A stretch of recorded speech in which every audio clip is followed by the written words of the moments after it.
it's this connection, like connecting to your body via the breath, which brings me into that place of feeling more calm and having more sort of mental clarity. And I think, it's switching yourself off, even if it's just for 10 minutes in a restorative pose from the outside world. You're not looking at your phone, you're not looking on Instagram, you're not looking on social media, you're not like paying your bills. It's this time that you hopefully cultivate just for you. And I think even that in itself, that practice has huge benefits.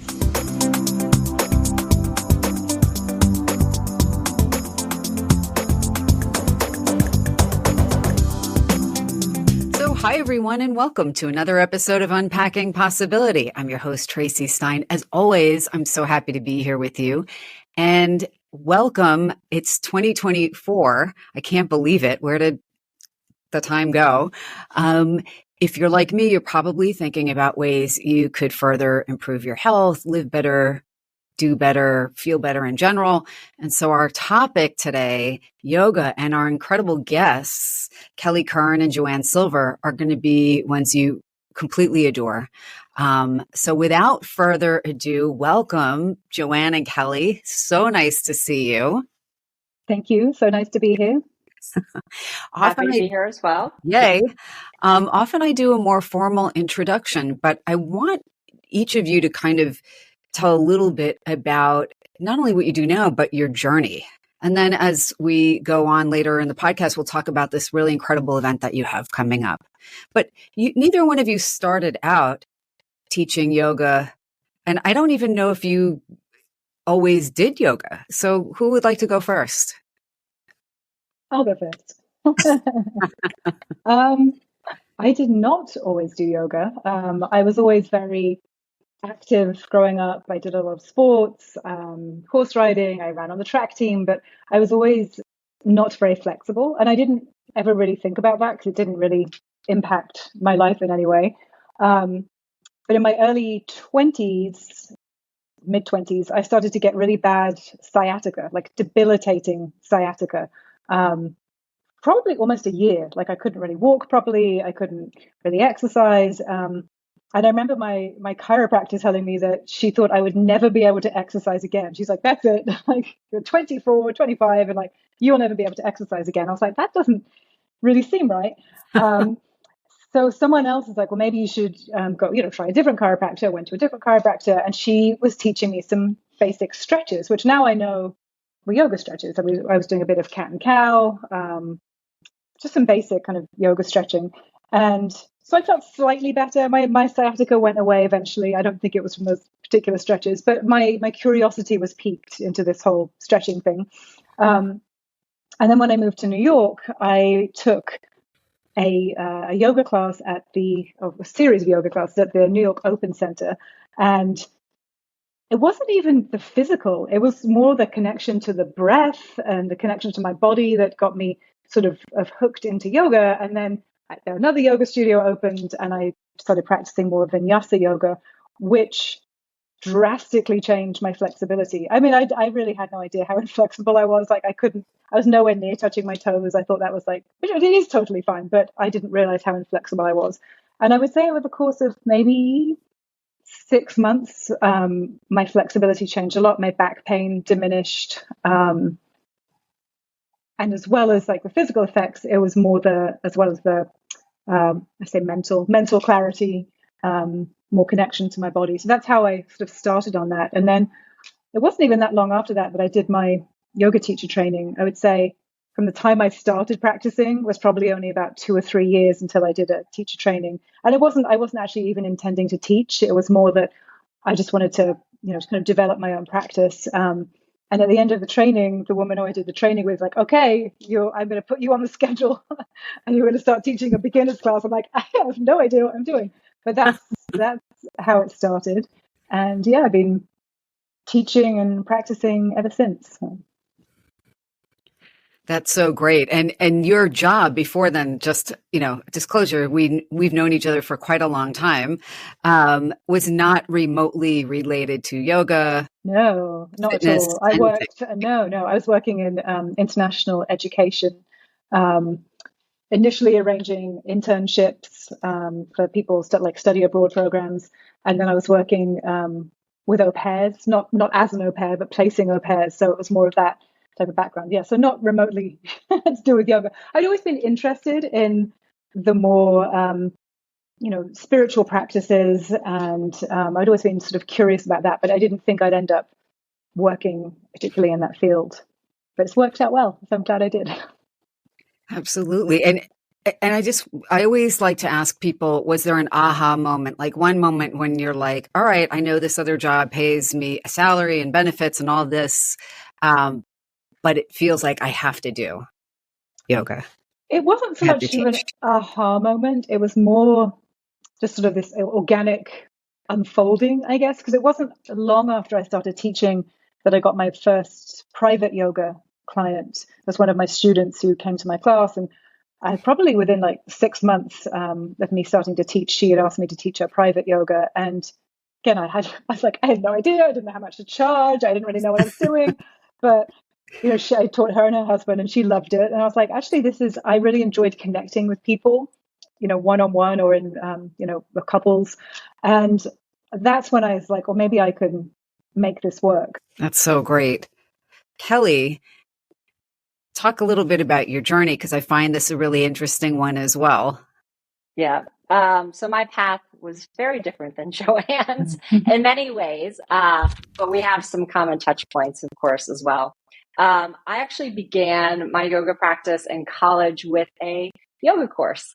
And I loved it because I was 19 years old and I was able to, as Joanne will tell you, I'm very twisty. I was able to just twist and bind myself and all sorts of things. And unlike Joanne, I probably first came to it just because I liked the physical aspect. I felt like I was quote unquote good at yoga, which what does that mean, right? And I love the Shavasana, as a very tired as a very tired college student, that Shavasana was just gold to be able to relax.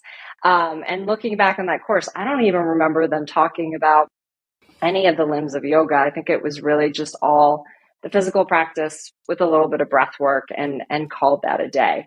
But the nice thing is, because of that, I began when I was working in marketing and beauty marketing, I had the opportunity to take classes at work, which was really amazing for me because I was super, super stressed out, right? Doing 60 hours a week. And it was just such a lovely way for me to really connect to myself. And while I was doing that, I was also marathon training at the same time. So I'm not sure that I really got the message of yoga. I think at that point, I was probably so amped up nervous system wise. But I really, really enjoyed it. And I'm so lucky because from the time I was 19, I've been practicing pretty consistently. Unlike Joanne, it took me a very long time to decide I wanted to do a teacher training, but I came to it for very much the same reason, because I wanted to deepen my practice. I didn't think I would ever teach necessarily, but I like the idea of really getting to understand it better. And with that being said, I also quit my 9-to-5 during teacher training. So I got the push off the cliff moment from my husband saying, you love this, do this, see what happens with this. And so that's how I sort of began. And that was 9 years ago. And Joanne was actually one of my teachers in my teacher training as well. So yay. Yay. So that's, that's sort of where I began my yoga teacher journey. And then during that time, my arthritis was diagnosed and started to get much worse. So I had to really teach myself how to practice again, with the lens of knowing my body's changing, my practice looks different. Will people respect me as a teacher if I can't do every single pose, right? And kind of coming to that while I'm in front of a class teaching. And when you were saying aha moment, my aha moment wasn't necessarily the career shift aha moment. It was probably finally the moment where, unlike Joanne, it took me a second to kind of realize that my practice wasn't just about the physical. And it was actually, I was probably about 25, practicing for about 6 years at this point. And it was, in a relationship that needed to find its end. And the way that I kind of got that mental clarity, I remember it very clear. It was every morning, probably for 2 months, I just woke up, I put in a Rodney Yee AM yoga VHS Yes. tape. I had that. Me too. And I did it pretty much like every morning. And then I finally kind of got to that point of like clarity. And I always think of that as like my aha yoga moment. It had nothing to do with handstand. It just kind of showed me that being on the mat, really being connected with myself, helped me so much in just kind of figuring out that next big step that I did not want to take, probably. Just a quick aside about the Rodney AM yoga VHS tape. I'm laughing because, my yoga practice has, very much waxed and waned more than it has waxed, even though I know there's so much benefit to it. And I think a lot of people listening to have had that experience as well. Something's good for you. You feel good when you do it.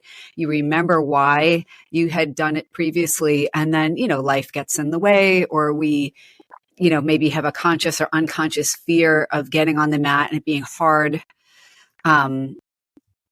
But the quick aside, and I think it ties into something you both alluded to, is one of the few moments in my life where I experienced, this sounds so corny, but like a few moments of like transcendent bliss. Like it's not the same as happiness. Was like spontaneously as I was walking home from work, 25 years ago, and I had been doing that type of very gentle morning yoga, maybe like 10 minutes tops. Yeah. Every day for, however many months. And in general, my nervous system just felt calmer because I don't, big disclosure, I don't come from a long line of calm people.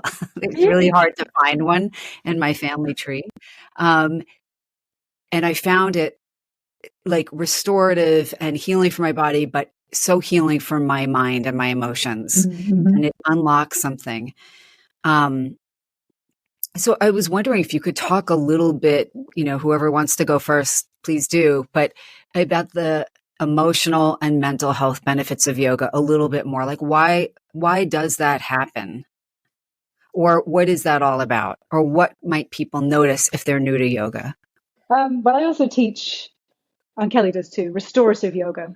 And I've actually led an online teacher training that I lead with restorative yoga. And I think restorative yoga in general, but restorative yoga for me is so healing. It takes you out of the fight, flight, freeze, into the parasympathetic nervous system, which is kind of bringing the agitation down, slowing your heart rate down. And these poses, particularly in restorative, but in yoga in general, are designed to facilitate that. And it doesn't take very long. Like you can be in, lying on a bolster in a supported back bend for, a few minutes, and you start to feel, for me, it starts with usually a physical sensation of the body settling, like all these layers of holding and gripping in the body start to let go. You start to find some ease physically. And then sometimes, the agitation in the mind kicks in a little bit. You're like, why am I lying here? And like, I shouldn't be, what am I doing? And, there's a whole narrative going on in your head. And then when that starts to dissipate, then you start to find this place of real ease. And it can be hard. It can be very hard. Restorative yoga is not, it's not an easy practice. It looks like it is because you're lying on pillows and blankets, and but it can be more challenging, I think, than some of the other practices. But once you kind of get through all the weeds of the mind, there's this place of real stillness. And it's very healing. It's very healing physically.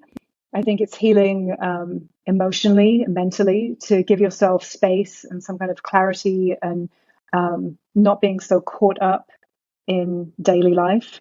And you can also find that in other practices, not just restorative. Like if you go, both Kelly and I teach Vinyasa yoga, and you go through, Vinyasa yoga is more of a flow style yoga, linking the breath to the movement to breath. And it's sort of sequenced in such a way that by the end you've moved, you've kind of got rid of some of the physical energy, and you're at a place where you can then begin to relax. So you can also find those glimpses of that sense of peace and freedom and calm in those spots too. But I think for me, it's this connection, like connecting to your body via the breath, which brings me into that place of feeling more calm and having more sort of mental clarity. And I think, it's switching yourself off, even if it's just for 10 minutes in restorative pose from the outside world. You're not looking at your phone, you're not looking on Instagram, you're not looking on social media, you're not like paying your bills. It's this time that you hopefully cultivate just for you. And I think even that in itself, that practice has huge benefits. I could go on and on and on, but I'll let Kelly talk too. Well said, though. Thank you. Totally. I mean, all the restorative, I'm 100% with you on all of that. And with my restorative, I actually usually do a flow and restore for the reason of for people to get into their bodies and move a little bit before they lay down, because it is not easy. Restorative is a really hard practice, especially if you just come from work and you're lay down and relax. And that can be really, really hard for many people to do. So I like to think of it as a little prelude to it sometimes. But for me, with yoga for arthritis, which is one of my focuses besides being a vinyasa yoga teacher, is there's so much study on chronic pain and how meditation and how through yoga and through meditation, it really helps manage chronic pain and helps sort of dial down the volume on the chronic pain. And I think there's so much benefit for people living. I'm not saying you're going to cure your pain. I'm not going to say you're going to cure anything. Those words I hear a lot thrown around, but it helps you manage, especially if you have rheumatoid arthritis or osteoarthritis, and you can begin to notice those patterns and that narrative that is going on in the mind. And that's what I think really, really helps many people with that. But there are so many studies out there showing how much chronic pain can be helped through meditation and through these types of practices. So it's not just, hearsay. It's actually been documented scientifically, because you begin rewiring the brain, right? And it's a great way to do it without, you can do it on your own, right? You can have a little guidance. You can, of course, have a yoga teacher help, but all of this is, you don't need any fancy equipment, right? And you can do this on your own. You don't even need a mat, right? You can use a chair. And I think that's what's really, really nice, is that you have this power if you can begin to kind of cultivate it for yourself. Absolutely. 100%. There is good data showing that yoga is helpful for managing chronic pain. And it pairs so well with other meditative and healing techniques. Truly.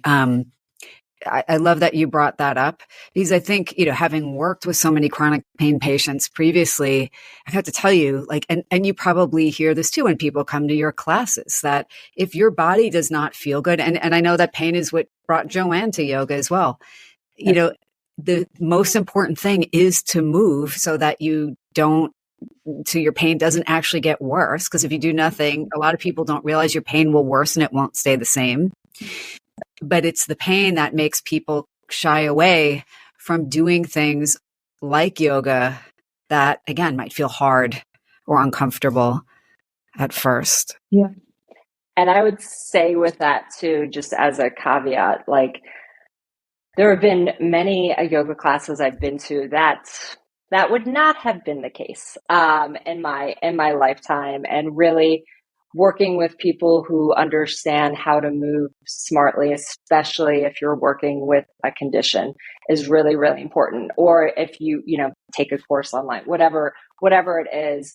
I think, I'm going to be really honest. There were years where I was afraid to go into a yoga studio, even as a yoga teacher, because I just did not feel welcome, because my practice looked very different and I didn't want to be called out in class. So I think it's important to say that there are really skilled yoga teachers out there and people who have the education and the knowledge, but Many 200-hour yoga teachers, or even 300 hours or 500 hours, if they haven't really worked with different populations or had an instance like Joanne and I, where we really were in chronic pain all the time, they just might not have those tools. And I just like to caution, not saying that, it's not safe. I'm just saying not all yoga, I think, is right for everyone.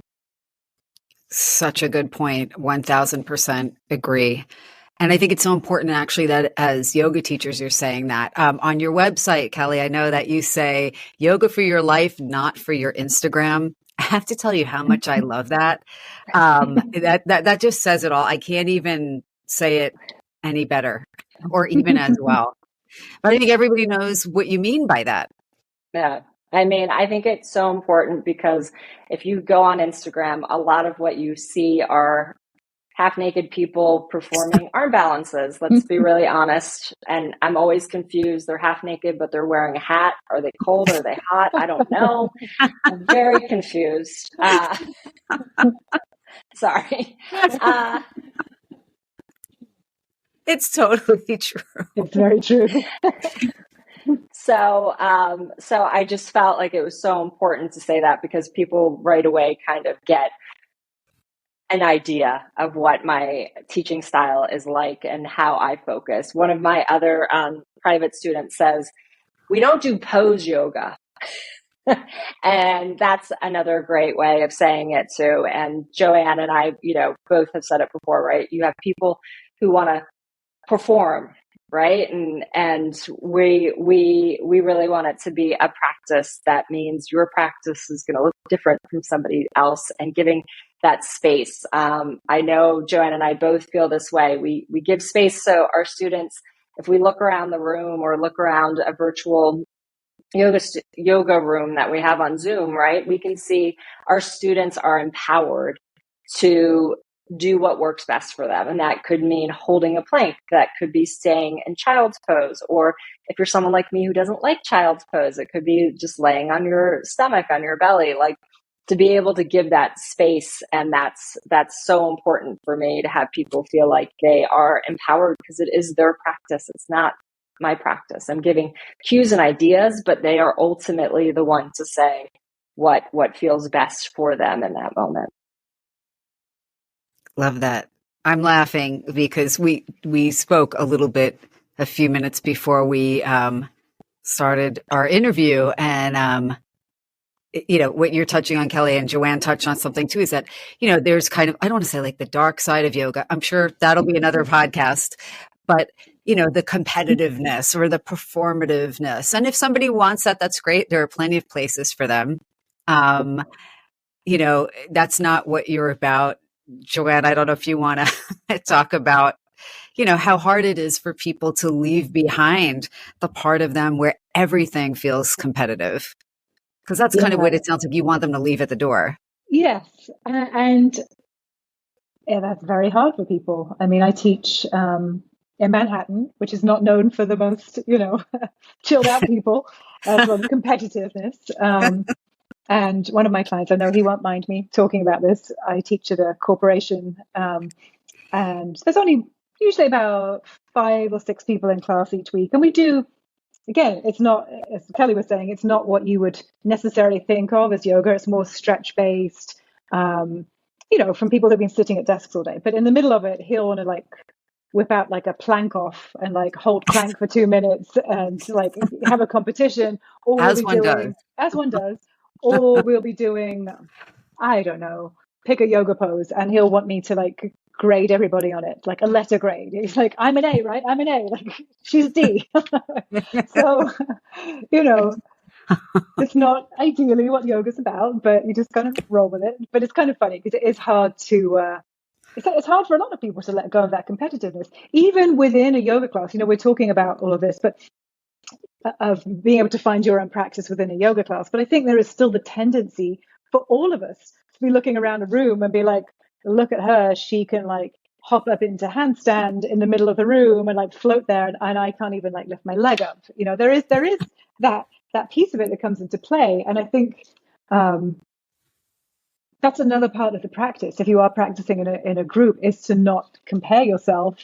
As Kelly was saying, we all do have our own yoga journey, but comparison never really, leads down a good path. It doesn't really get you anywhere, but it can be hard within a group class when you're looking at other people to let go of that, for sure. No, but I think for a lot of people, any kind of class-based thing can be intimidating. Whether it's the outfits or, it really depends, or what you can do or what you can't do, or just people who tend to be a little more self-conscious or have a harder time shutting their minds off. Well, a lot of people will say to me, I'm sure to Kelly as well, that I can't do yoga. I'm not flexible enough. I'm not, like, whatever it is on the list. Flexibility is usually the big one. I can't sit there. I can't, there's a whole list of things. And you don't have to be any of those things. Too old. I'm too this, I'm too that. You don't have to be anything to start a yoga practice. Like, you really can just sit in a chair and start your yoga practice. And the irony is when people say that I'm not flexible enough, I'm like, but you don't understand. I was terribly inflexible, which is why I started yoga. And they look at me like I have two heads, because they're like, that can't be possible. You must be lying. I'm like, I'm really not. I mean, living proof that you can change your flexibility. So yeah, there is a whole, list of reasons that people have of why they can't practice yoga. Yeah. And I would also say Joanne and I both don't come from a dancer background where you have a lot of ballerinas and dancers and gymnasts who come and they teach yoga or they come to yoga. And I feel like for both Joanne and I, we have really had to work and hone our practice. Everything didn't come easy physically to us or mentally, right? But the physical part of it, it didn't come easy. So I think in that way makes it more authentic and easy for us to teach people, because we have been there. Joanne had tight hamstrings, right? My knees don't really bend that much, so it's a good thing in so many ways, because we're relatable, but also I just love it, as you said, Joanne, when someone's like, I am bad at yoga. It goes back to the thing of, we're not giving grades or gold stars. Yeah. We want to give out gold stars though. I think none of us, everyone. Everybody you showed up to yoga, you get a gold star. And I always try to remind people, just like you showed up today, you got on your mat, you took time for yourself, no matter how you perceive the outcome of your practice, that's the practice, right? True. Although, I would like an A next time, Joanne, I take class with you. I give you an A minus. Okay. I'll take it. Oh my goodness.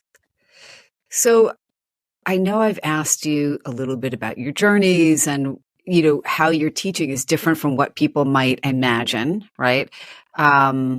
We've talked about some things people get wrong about yoga, like the expectations they put on themselves, or where they need to be, or where you might have been always, born doing a headstand or something.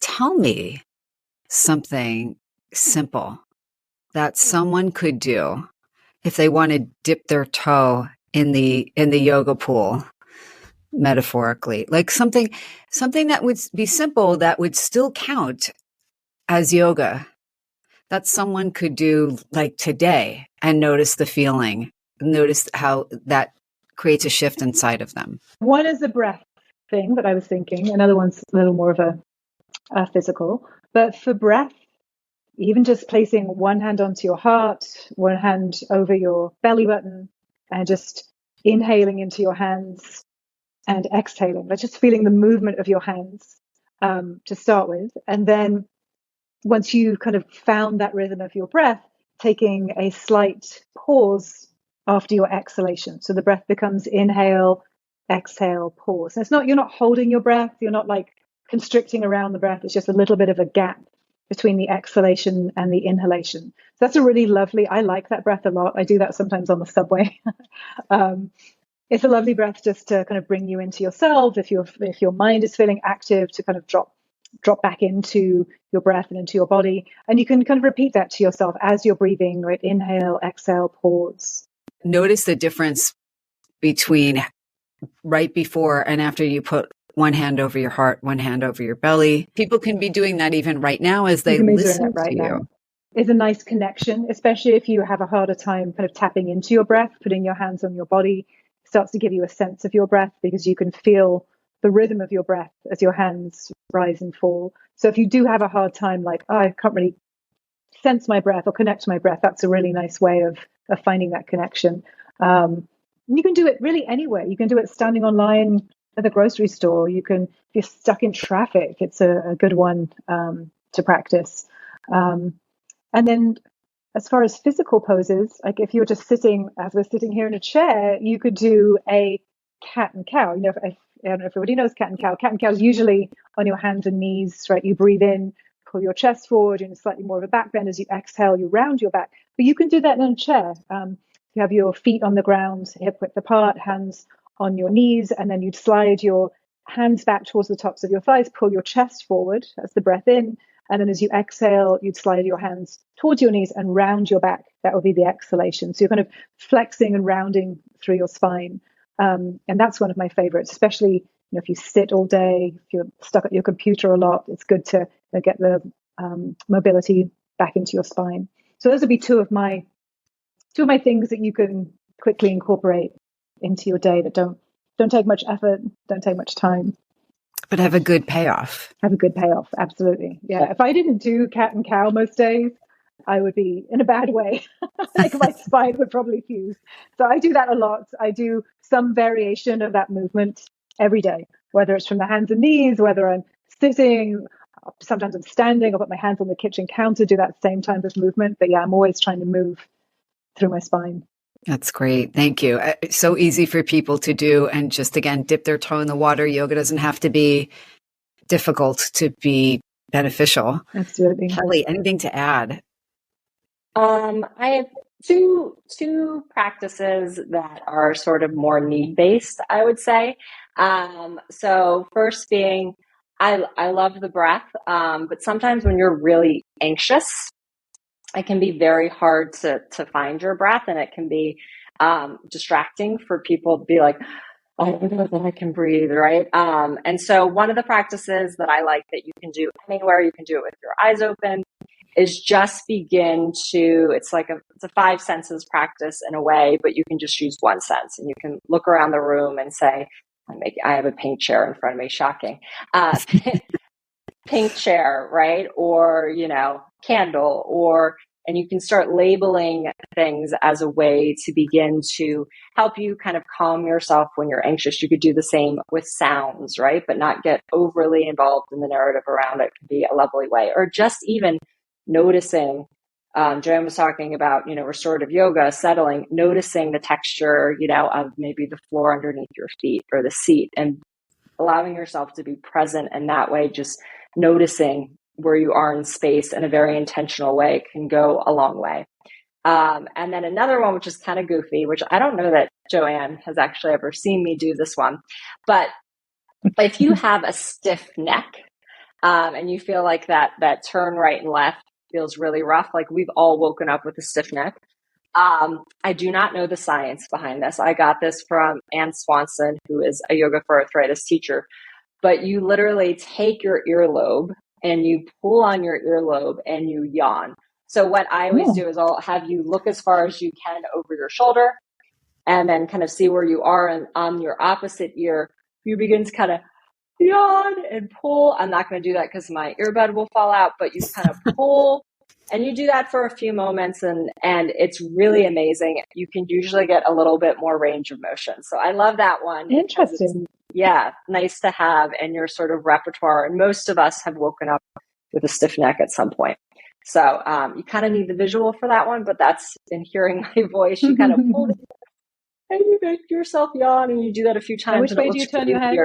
Say that again. Which way do you turn your head? So like if you were looking over your right shoulder, you would just kind of see where it is, and then you would pull your opposite earlobe. So you pull your left earlobe and like open your mouth and pull it. I think it relieves tension in your jaw, which works down the neck. So you can do it on both sides. Try that. Kind of see what happens. Yeah. We'll talk in a moment about a way people can connect with both of you more deeply and this incredible trip that you have coming up. On your either social media or your websites, do you have many exercises that people could follow so that they could get a sense of, and obviously, the video portion will be on YouTube for those who want to actually see our conversation and see the techniques and try along with you. But for people who want to get a little bit more of the full-on Kelly and Joanne experience. I'll go Kelly first, Joanne. I was going to say, Kelly's better at her social media and updating her website than I am. Let's just say that. Different, not better. Different. So for me, you can look on social and see things, but I have specifically for those living with arthritis, with knee arthritis, because it's near and dear to my heart, I have a return to yoga class in 7-day challenge, which can be signed up for on my site. And with that, it just gives different strategies so that if you're somebody living with arthritis in your knees, it would probably also work if you had arthritis in your hips as well. It gives you ideas for how you can begin to make the practice yours and make it feel as safe and good in your joints as possible. So that's probably my biggest one. But also on my booking site, I have some free fuller length classes as well, like 20-minute classes that you can take as well. That's more sort of my general classes. And my favorite free one is Yoga Anywhere. So you don't even need a mat, and you can do sort of a gentle vinyasa flow with that. But yeah, so I have different options out there. I love that. And I'll put it in the show notes, but for people who are, maybe are driving or something, tell people where they can find you on social media and your website.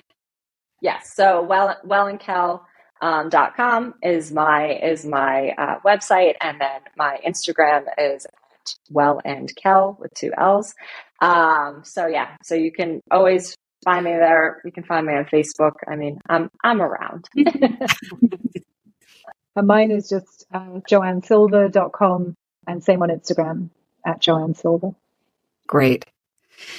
So for people who want to immerse themselves in yoga, again, whether they're experienced or have no experience, and also maybe want to have an incredible experience that's different from their everyday experience, you two are doing a week in Dominica again in March. Is that correct? Yeah, that's correct. Right. So talk a little bit about that. It's March 16th to the 23rd, the island of Dominica. So not the Dominican Republic, it's Dominica, which is in the Caribbean. It's near Martinique. This will be my 6th retreat that I'm leading there. It'll be Kelly's 3rd retreat. And Dominica is known as the nature island of the Caribbean for good reason. It's beautiful. It's covered in rainforest, has a UNESCO World Heritage Site there, which is a boiling lake in the middle of the island, which we have the opportunity to hike to. There are waterfalls, there's canyoneering, there's whale watching, there's beautiful vegetation. It's a gorgeous island. And we're staying at Jungle Bay, which is an eco resort. Long story, but it's newly rebuilt after a hurricane. So it's really beautiful. And we'll be there for a week. We'll be doing yoga twice a day. In the morning, it's more of a flow style yoga. In the evening is restorative. Kelly's also going to be leading some aqua yoga. And included in the retreat, there's a hike to a waterfall through the rainforest. There's kayaking, snorkeling. There's the boiling lake hike I was talking about. And all the food is included. The food is delicious. All the fruits and vegetables are grown on site. You're really like in the middle of this tropical oasis. You can just go out and like pick fruit. It's wonderful. Kelly, do you have anything to add? You didn't talk about the banana smoothies. Oh, the banana smoothies. Those are our favorite. Absolute favorite are the banana smoothies. How did I forget? A nice literally are just bananas and ice. But the bananas are so like fresh off the tree that it just tastes it's amazing. So good. Yeah, so good. I would also to add that our retreat is very much, we say, choose your own adventure. So you can do as much or as little, and there's no peer pressure to go to every yoga class. There's no peer pressure to go to every excursion. You can really take it at your own. And besides the excursions off-site, they also have a lot of other cool things. Like it sounds like you'd be like, I don't know about that. But they do a tour of the whole Jungle Bay eco resort, and it's just fascinating. And, you know, Sam, who started it, and all of the people on the Jungle Bay team are just so passionate. And it's so exciting to really feel like you are going to this beautiful resort, and the resort actually is not just, it's environmentally friendly, yes, but it's also doing so much to help so many families on the island. It is really gorgeous. Like, I am not very granola. And so I feel like it's really important. I'm not very granola, and it does not feel like an eco resort at all. It is just, it doesn't feel that way, meaning I haven't had to chase any spiders out of the room. Joanne would have gotten a call if some of her other retreats have been a little bit Maybe more that's true. That's true. I do tend to like the adventurous retreats.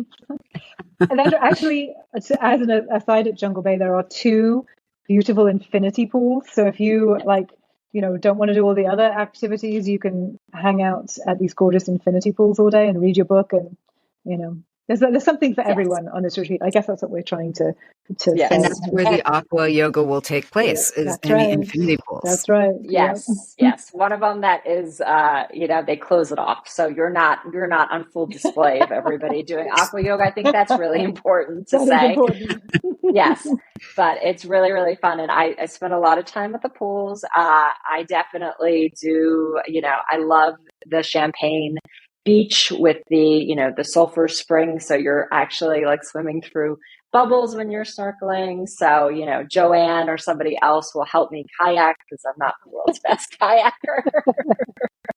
I'm just luggage. But it's really, really fun. And last time the group, I think some of them still stay in contact. And it's just such a nice group of people. And again, it's really just finding what works best for you. And there are just so many options, which we love.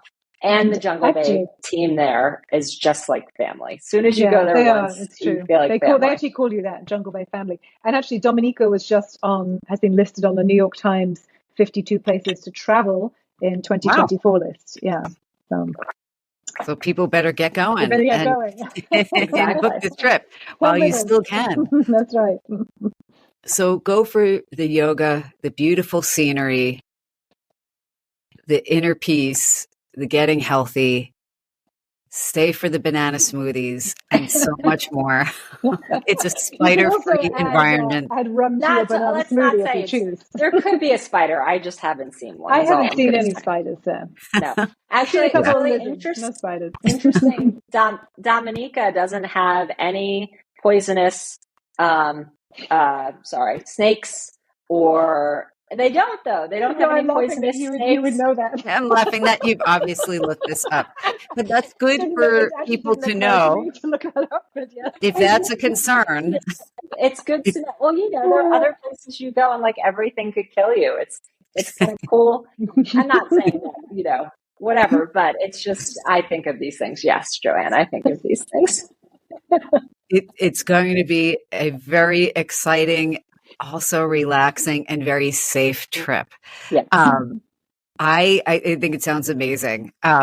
Absolutely. And where can people find out more and sign up? Because if they want to sign up, they've really got to kind of get going on that, because it's going to fill up quickly. And the trip is, not even 3 months away, or 3 months away. You could sign up via my website.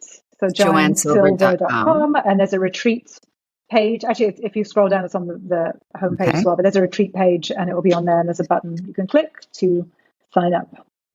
Okay. Or at WellAndKell, WELLANDKELL.com. Yes. .com.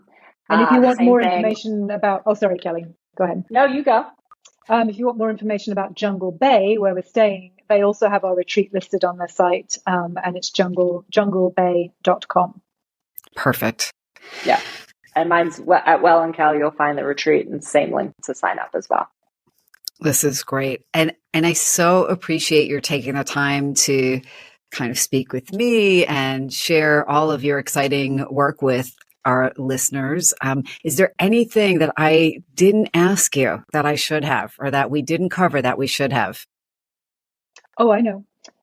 We were going to offer a discount for your listeners to the retreat. Wow. So if they're interested in signing up, it would be $150 discount from the price of the retreat if anyone signs up. So people can go to one of your websites, make their deposit, but then leave a note when they do that they heard about this beautiful excursion on Unpacking Possibility with me, Tracy Stein, or just from Tracy, however they want to do it. And they'll get $150 off the total cost, which is amazing. So thank you so much. Of course. Thank you.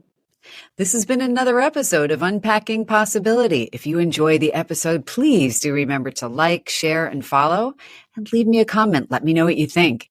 And really great news. Again, there's a promo code for you if you want to sign up to attend Joanne and Kelly's week in Dominica. Beautiful Dominica, doing yoga, hiking, swimming, and so much more. You could just enter the code Tracy 150. That's TRACI 150, and you'll receive $150 off the total price of this trip. So check it out. And again, as always, until next time, be well.